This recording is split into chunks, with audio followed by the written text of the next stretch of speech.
It is exactly 8:52 a.m. This is News and Views on Salam Media. Now, the Mitchells Plain United Residents Association, MURA, in Cape Town has publicly questioned the effectiveness of the South African National Defence Force deployment, stating that the military's presence has failed to curb relentless gang violence on the Cape Flats. So let's talk with defense analyst Ricardo Teixeira, and he will give us insight into this matter. And of course, the all important question is should the SANDF actually be in suburbs, in townships, trying to curb the situation of violence? Is this not the job of SAPS? And why is it that government has taken this stance? And especially now that Mura in Cape Town has publicly condemned the presence of the SANDF in Mitchells Plain. Ricardo Teixeira, very good morning to you. Welcome. You are a defense analyst, SAIRR. And what does that stand for? Good morning. Welcome. Morning. Thank you very much for having me. I'm a defense analyst at the South African Institute of Race Relations. Okay, what do you make of the situation? Initially, when you'd heard that government had made the decision to deploy the SANDF to Mitchells Plain, what were your thoughts there? Did you think that this was a well thought through plan?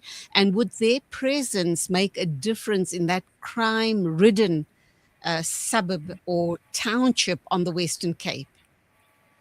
To be honest, when I first heard that they were going to be sending troops into the areas, around the time the president did the State of the Nation address back in February, to be honest, my first thought was, here we go again, because this is not the first time this has happened. Most notably, we had it happening during COVID. We had it happening during 2019. There's been several occasions in which troops have been deployed to domestic operations and high crime areas in particular, and it hasn't achieved any results. I mean, if we look back at the 2019 deployment to the Cape Flats, that was largely seen as something that did not achieve its objectives. That was ultimately not a success. You can use the word failure if you want to. The government doesn't like to. But yeah, that was not a success. And I had a feeling that this one would not be a success either. Ultimately, the military is not trained and not tasked and not mandated to do these sorts of missions. These are law enforcement roles. For the military to do these sorts of roles, there needs to be a very, very severe state of national emergency for them to actually come out and deploy domestically in terms of the legislation. But ultimately, again, these are law enforcement tasks, and the military is not a law enforcement organization. I think, considering the situation, putting more boots and guns in the neighborhood isn't exactly going to reduce the violence. With due respect to you, Ricardo, this is a national emergency. When we look at the situation of drug-related crimes and how South Africa is now really has been infiltrated from your high-end suburbs to your townships and even your informal settlements. The drug trade is doing roaring business and in the process corrupting our youth. With that in mind, I also asked the question, what is the status of other countries around the globe experiencing similar problems as we are regarding gangsterism, violence, and all of this, obviously, the root cause being drug peddling, drug addiction, and for the poorest of the poor, a means of survival? Look, ultimately, yes, this is a crisis and it is an emergency, but it has legally not been declared a national state of emergency.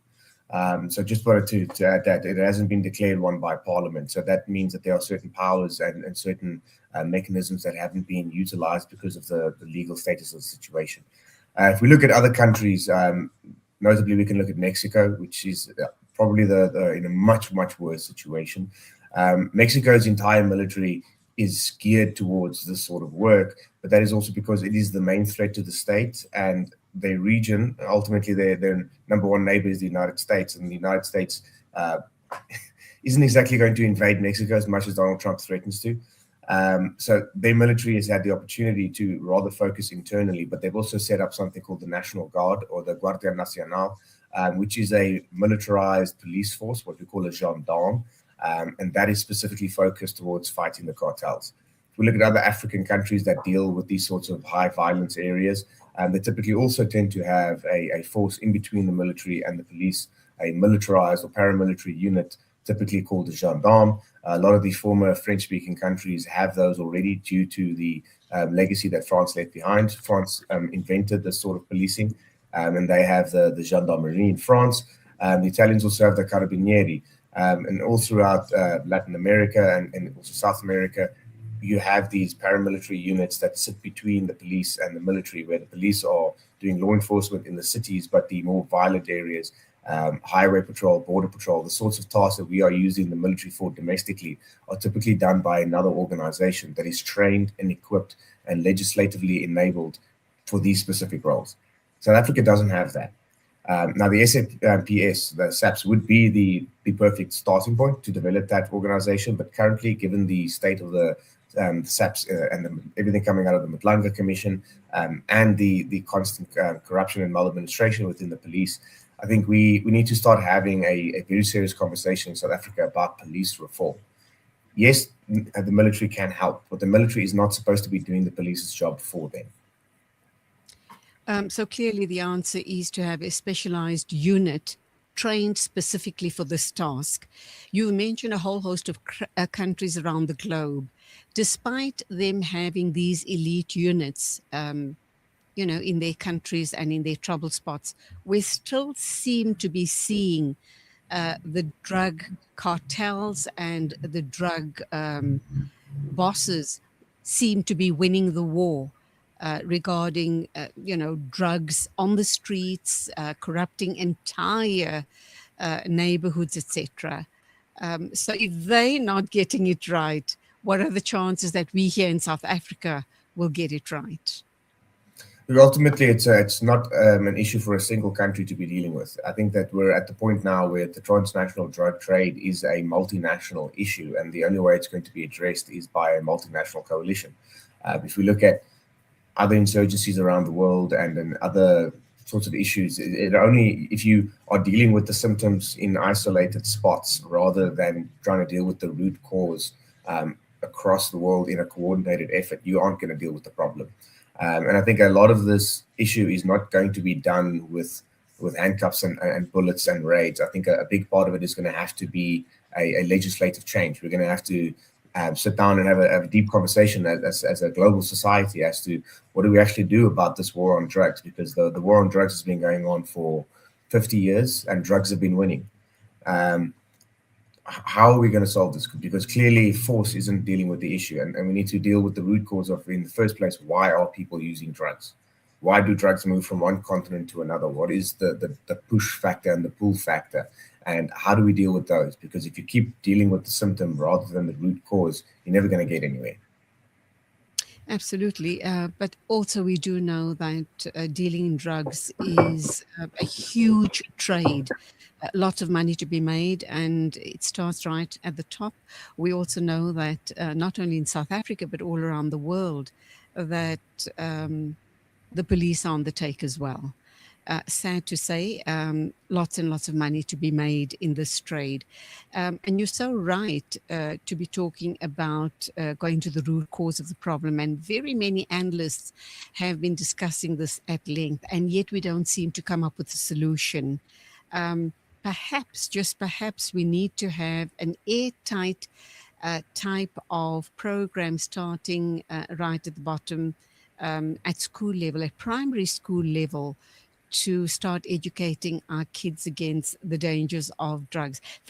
We teach them the dangers of crossing a busy street, and we're not teaching them about drugs and addiction, which is starting earlier and earlier and earlier in South Africa. And that leads to a whole host of other problems as well, like prostitution and everything else that goes with it. In your opinion, how do we speak with the people of Mitchell's Plain, the Cape Flats, etc., very especially to Norman Yankees, who is the representative of the area, and he's saying that gang warfare is a daily threat in that part of the country. We also have heard from time to time about young lives being snatched away from us simply because of gang warfare. And these poor little children are caught up in a crossfire. Look, I can't pretend that I have all the answers. I'm just a human being as well, and it's a very difficult situation. I think for Mitchell's Plain, a difficult thing to do that might help would be to have more of a law enforcement presence. So I think I know that the Western Cape government has called for months and years for the devolving of police powers because they need more police officers on the ground. If they are empowered to actually deal with the situation and can then move into the areas with the appropriate amount of police officers so that they can have a constant presence, we're talking a police officer on every block, then perhaps we can start seeing the balls rolling. I think the gangsters aren't feeling the pressure. They still feel that they have freedom of movement and the freedom to operate. I think that the current deployment of SANDF is taking a small batch of troops around a wider area, but they don't have enough troops to have a constant presence in the wider region. So to have that, I think that would be a law enforcement task, but to have a constant 24/7 presence in those areas to deny the gangsters the ability to have freedom of movement and freedom of operation is step one. Step two is dealing with the cause of why do people turn towards gangsterism. Firstly, youth unemployment, lack of prospects. So to then, on the social program side, to introduce those and to give the youth that are trying to that the gangsters are trying to recruit other alternatives, I think is equally important, more important than anything else, in my opinion. So you need a more than one solution here. You need several solutions working in unison and coordinated. But unfortunately, given the state of our government and its ability to coordinate across multiple departments, I don't see that happening right now. So also, Ricardo, we're going to wrap up in a couple of minutes' time, but one or two important questions. And that is, we've heard about, currently we're sitting with this migration problem in South Africa, but we've also been hearing alongside that is the corruption at all levels and our very porous borders, also suggesting that border officials have been obviously captured. So do you believe that, and that's also one of, the ways in which drugs are coming into our country through very porous borders and corrupt officials.